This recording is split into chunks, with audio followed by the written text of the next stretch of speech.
நடந்த ஜெயலலிதா ஆட்சி அலங்கோலமான ஆட்சி, புரியுதா? ஒரு குழந்தைகிட்ட பொம்மை கடையில் பூந்து உனக்கு என்ன நம்ம எடுத்துக்கன்னு சொன்னேன்னா ஒரு அந்த குழந்தை என்னென்ன பண்ணும், இதை பண்ணாங்க ஜெயலலிதா. ஏன்னா ஒரு சீஃப் மினிஸ்டர் உடம்பு பூரா நகையை போட்டுக்கிட்டு போஸ்ட் கொடுப்பாங்களா? யோசிச்சு பாரு. தெரியல, அந்த தப்பை எல்லாத்துலேயும் 2001 கற்றுக்கிட்டு திருத்திட்டேன். 96 எண்ட்லேயே இனி நகை அணிய மாட்டேன். அப்புறமா அணிஞ்சாங்க. வைரத்தில் தான் கமல் போடுவாங்க, 5 லட்ச ரூபா வாட்ச் தான் கட்டுவாங்க, ஹேண்ட்பேக் 10 லட்ச ரூபா, லூயி விட்டன் தான் போடுவாங்க. தெரியாது. ஆனால் அந்த 91 96 அவங்களுக்கு தெரியல. அப்படியே வண்டியில் காரில் போயிட்டு இருக்கிறது, அக்கா அந்த பில்டிங் நல்லா இருக்குக்கா அப்படின்னு சொன்ன உடனே ஏன்பா மதுசூனை கூப்பிடு அப்படின்னு ஆட்டோ போகும். வீட்டுக்குள்ள உட்காந்து எழுதி வாங்குவா. இப்படி தான் கங்கை அமரன் தோட்டத்தெல்லாம் விட்டார், பையனூர் பங்களா. அந்த மினிஸ்ட்ரியில் வனத்துறை அமைச்சராக இருந்தவர் தான் செங்கோட்டையன். எப்படி இதாக இருந்திருப்பார், அப்புழுக்கற்றவர் அவர்.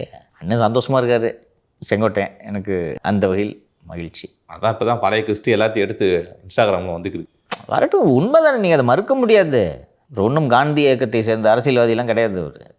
He's a normal politician. வந்திருக்காரு, நீங்கள் கொண்டாடுங்க. அதுக்காக ஒரு மகாத்மா காந்திலாம் சொல்லின்னு இருக்காரு, அவ்வளோதான்.